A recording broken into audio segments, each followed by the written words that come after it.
Hola amado, Dios te bendiga, buen día. Qué bueno saludarte en este momento. Deseo grandes bendiciones para tu vida. Hoy quiero invitarte a estudiar la palabra del Señor. Nos corresponde leer el capítulo número 5 del Evangelio según San Mateo. Aquí aparece el Sermón del Monte.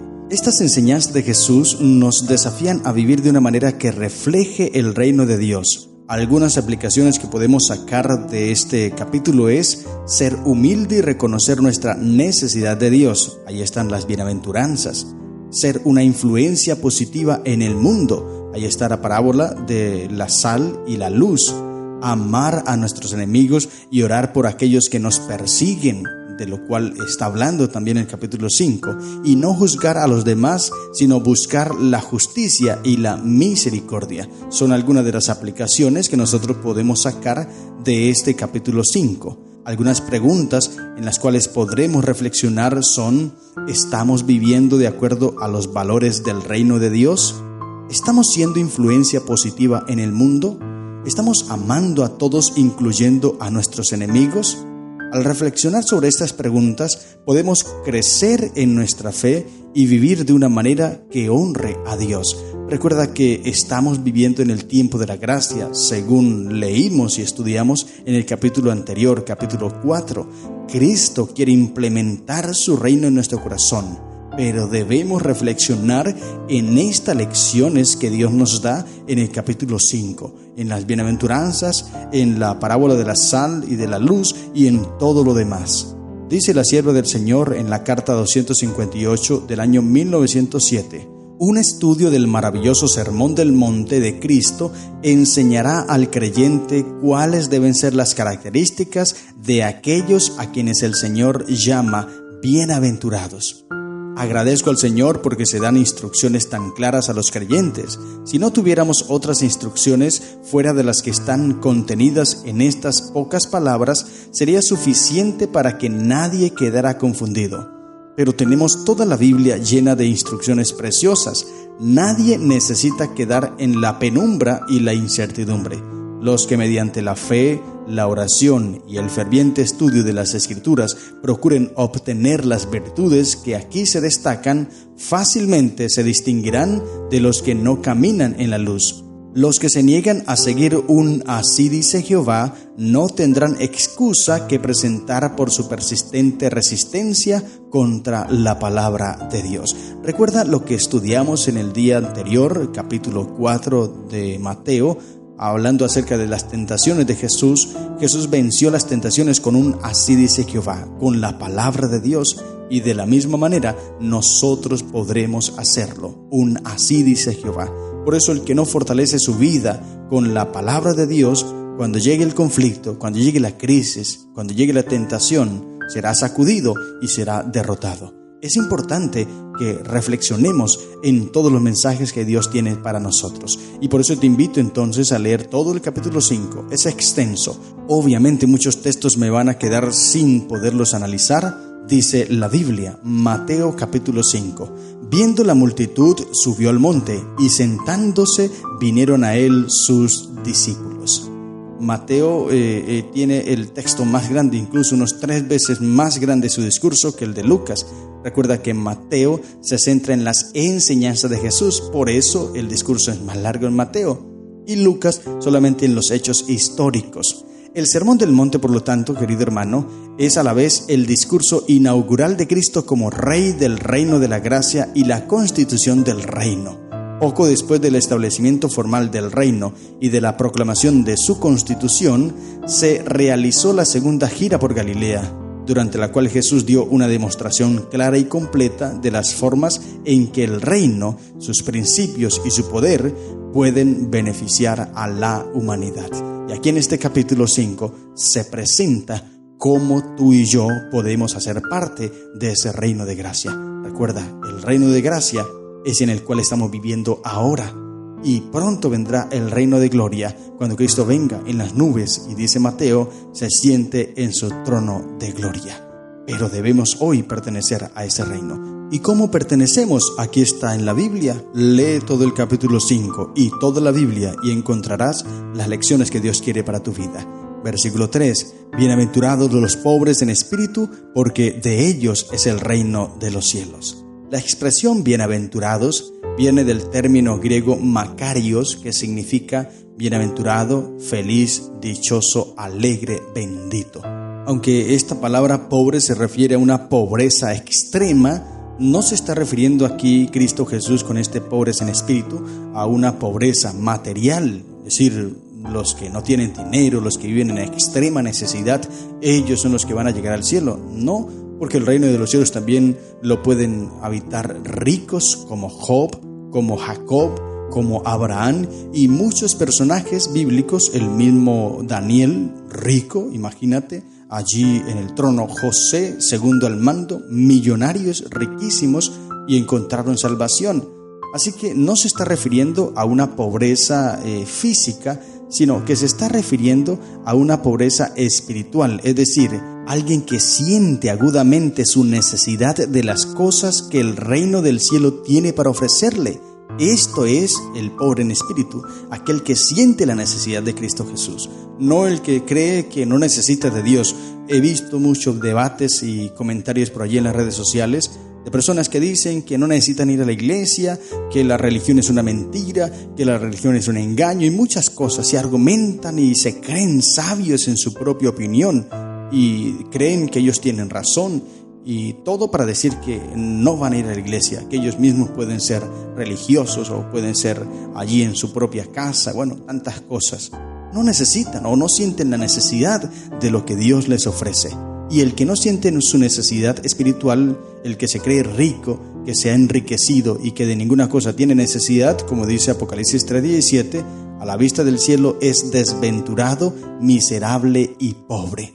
Solo los pobres en espíritu entrarán en el reino de la gracia divina. Los demás no anhelan las riquezas del cielo y se niegan a aceptar sus bendiciones. Bienaventurados los que lloran, dice el versículo 4, porque ellos recibirán consolación. Ahora, aquí no se está refiriendo a todas las personas que lloran, porque hay muchos impíos que también lloran, pero se está refiriendo a aquellos que en su pobreza espiritual, recuerda que empezamos con los pobres en espíritu, los que sienten la necesidad de todo lo que Dios les ofrece. Pasamos por dificultades, pasamos por pruebas y anhelamos alcanzar la norma de perfección, pero a veces nos equivocamos, fallamos y lloramos al Señor pidiéndole perdón. Seremos consolados. También hay un mensaje de consuelo para quienes lloran debido a desengaños, luto o algún otro dolor, pero que se refugian en Cristo Jesús. Algún día serán consolados y Apocalipsis capítulo 21 versículo 4 dice: enjugará Dios toda lágrima de los ojos de ellos y no habrá más llanto, ni muerte, ni clamor, ni dolor, porque las primeras cosas han pasado. Por eso, si tú estás sufriendo ahora, querido hermano, si estás pasando crisis, dificultades, en el nombre de Cristo Jesús te digo que un día serás consolado. Por eso, fortalécete en Cristo Jesús y mantén tu fe, porque Dios está a tu lado. Ahora dice el versículo 5, bienaventurados los mansos, porque ellos recibirán la tierra por heredad. No es necesario explicar. Ahora el versículo 6, bienaventurados los que tienen hambre y sed de justicia, porque ellos serán saciados. Mira, que aquí podríamos pensar una vez más en lo que leímos allí en Amós capítulo 8, cuando dice el texto que habrá hambre y sed de justicia en los tiempos finales, cuando ya el tiempo se haya acabado. Y leímos allí textos de la sierva de Dios que dicen que los impíos en ese momento, esa hambre y sed de justicia que sentirán al ver a los justos que no están sufriendo las plagas y que no están sufriendo como ellos sufren, dice, los verán y sentirán envidia de los justos, pero una voz les dirá, demasiado tarde. Y buscarán a sus ministros, dice la sierva del Señor, buscarán a sus ministros, sus pastores, y les reclamarán y les dirán, ustedes, ¿por qué nunca nos dijeron esto? ¿Por qué nunca nos dijeron que esto iba a ocurrir? Nos engañaron, pero ya será demasiado tarde. Sin embargo, el texto dice aquí que en el reino de la gracia que estamos viviendo ahora, en el tiempo de gracia que hoy estamos, los que sienten hambre y sed de justicia serán saciados. Así que si tú tienes la necesidad de Cristo, Él te saciará y Él te dará lo que tú necesitas. Versículo 7 dice, bienaventurados los misericordiosos, porque ellos alcanzarán misericordia. no es necesario explicar, ya tú sabes qué es esto. Versículo 8, bienaventurados los de limpio corazón, porque ellos verán a Dios. Limpieza, pureza, perfección de carácter. Dice el versículo 9, bienaventurados los pacificadores, porque ellos serán llamados hijos de Dios. Y quiero detenerme un momentico aquí para decirte, esta parte es muy importante, pacificadores. Una persona pacífica no vive en revueltas, no vive en quejas, reclamos y un montón de cosas, amarguras, pleitos, rencillas. Todas esas cosas son producto y fruto de la carne, lo dice Gálatas capítulo 5, versículo 19 en adelante. Puedes leer y te darás cuenta que el rencor, la rencilla, los pleitos, todas esas cosas son de personas que están en la carne. Pero los hijos de Dios, dice, serán llamados hijos de Dios los pacificadores. Y estos en primera instancia son aquellos que están en armonía con Dios. Porque la mente carnal es enemistad contra Dios, lo dice Romanos capítulo 8, versículo 7. Pero Cristo, el mayor de los pacificadores, vino para mostrar a los hombres que Dios no es su enemigo. Cristo es el príncipe de paz. Fue el mensaje de paz de Dios ante el hombre. Justificados pues por fe, tenemos paz con Dios por medio de Jesús. Romanos capítulo 5, versículo 1 lo dice. Cuando Jesús hubo cumplido con la tarea que le fue asignada y volvió al Padre, pudo decir, la paz os dejo, mi paz os doy.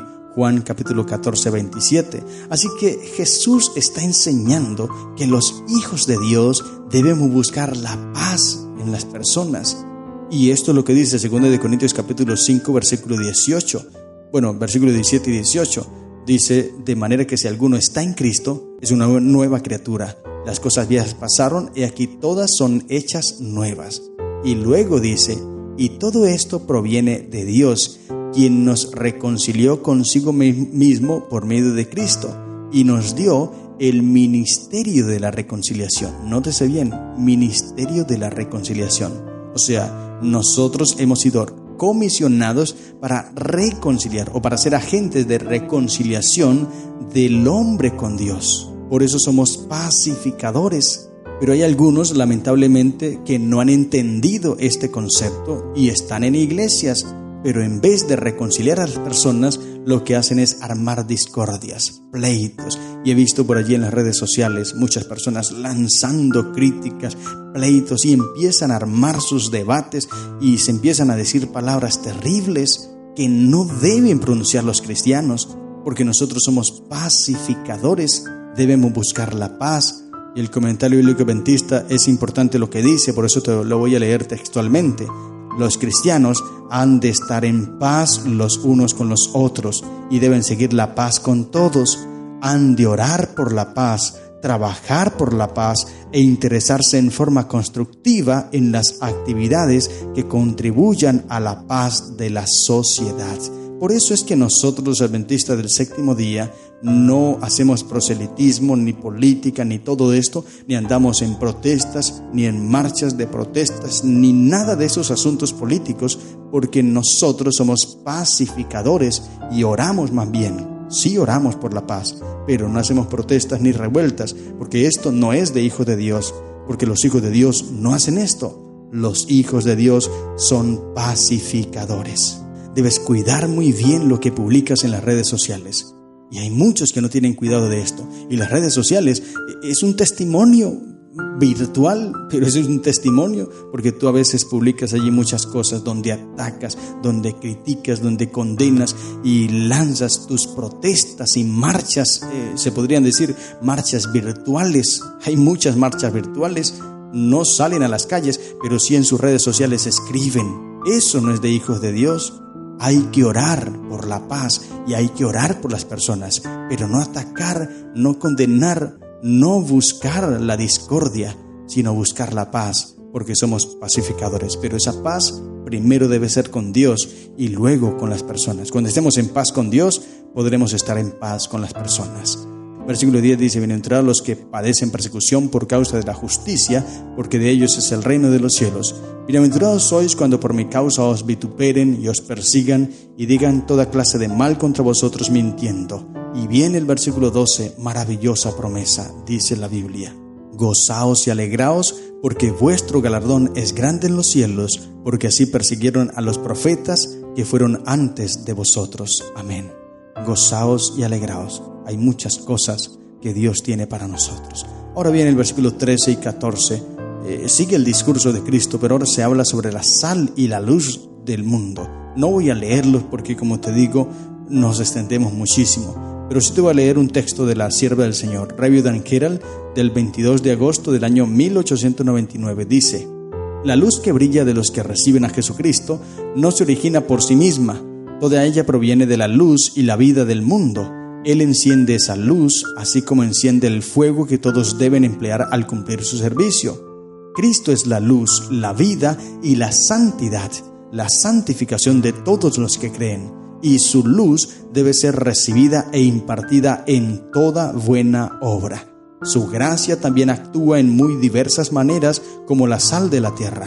A donde quiera que logre llegar esta sal, a los hogares o a las comunidades, se convierte en un poder que preserva para salvar todo lo que es bueno y para destruir todo lo que es malo. Y mira que esto va muy conectado a esa bienaventuranza del versículo 9, que dice: bienaventurados los pacificadores, lo que te acababa de decir.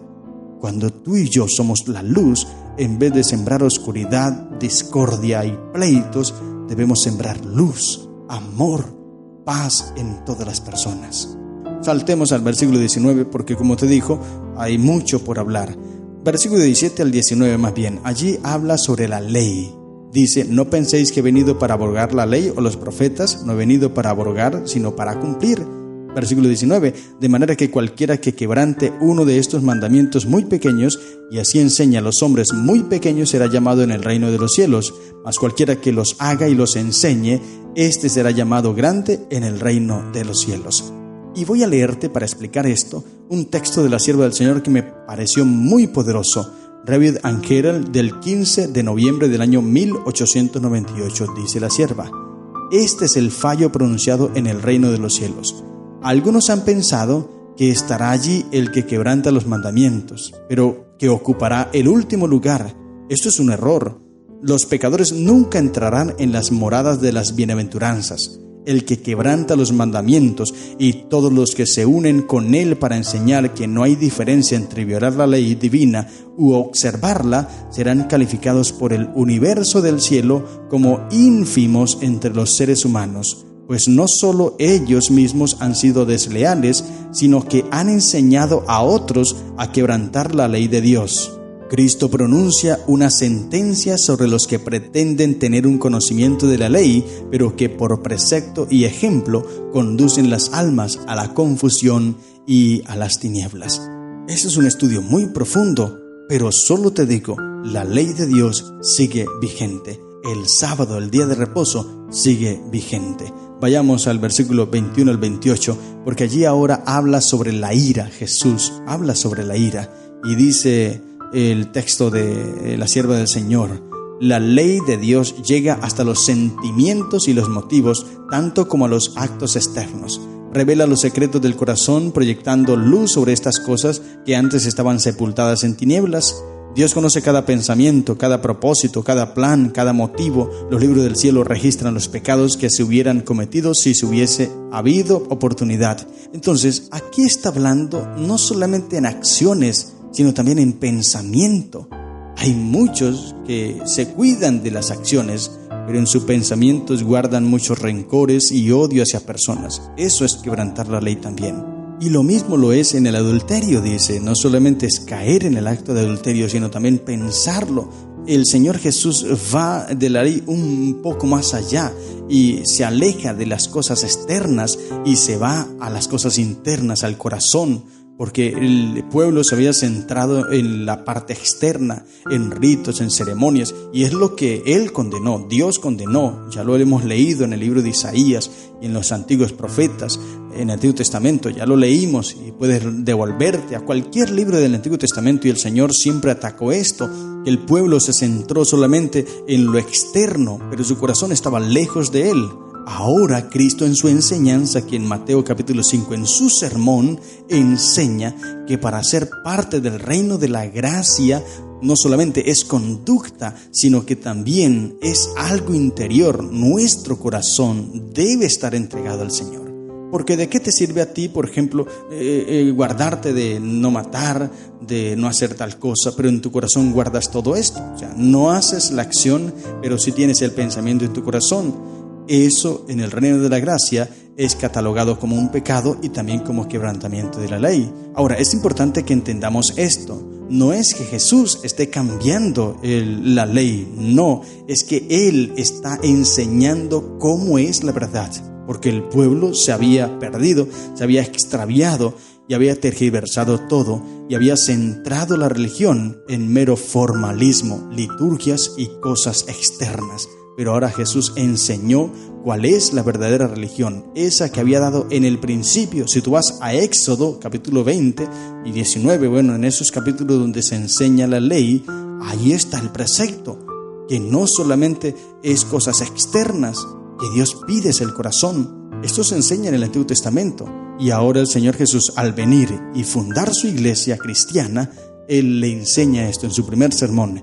Enseña para que el mundo crea y el mundo entienda y ande por el camino correcto. Por eso habla sobre el adulterio, sobre el divorcio, sobre los juramentos, sobre el amor hacia los enemigos, todo eso que tiene que ver con nuestro interior, nuestro ser, nuestros pensamientos, que van mucho más allá de nuestras acciones. Y termino diciendo lo que dice el versículo 48. Sed pues vosotros perfectos, como vuestro Padre que está en los cielos es perfecto. Carta 69 del año 1897 dice la sierva del Señor. El Señor exige perfección de su familia redimida. Demanda perfección en la edificación del carácter. Los padres y las madres necesitan especialmente comprender los mejores métodos para educar a los hijos a fin de que puedan cooperar con Dios. Hombres y mujeres, niños y jóvenes son medidos en las balanzas del cielo de acuerdo con lo que revelan en su vida hogareña. Un cristiano en el hogar es un cristiano por doquiera. La religión practicada en el hogar ejerce una influencia inconmensurable. Interesante esto, y es de lo que te estaba hablando, porque allí es donde tú reflejas lo que eres. Muchos son santos afuera en la calle, muchos son santos en la iglesia, pero en sus casas no lo son. Entonces viven de apariencias, y la verdadera religión no es apariencia. Por eso el Señor está hablando del corazón. Nuestro Salvador, sigue diciendo la sierva de Dios, nuestro Salvador como Hijo de Dios llevó al cielo la verdadera relación de un ser humano. Somos hijos e hijas de Dios. Para saber cómo comportarnos debidamente, debemos seguir las pisadas de Cristo. Él vivió la vida de un hombre perfecto durante 30 años, cumpliendo con la más excelsa norma de perfección. Amén. Y así como Él fue perfecto, nos dice, sed pues vosotros perfectos.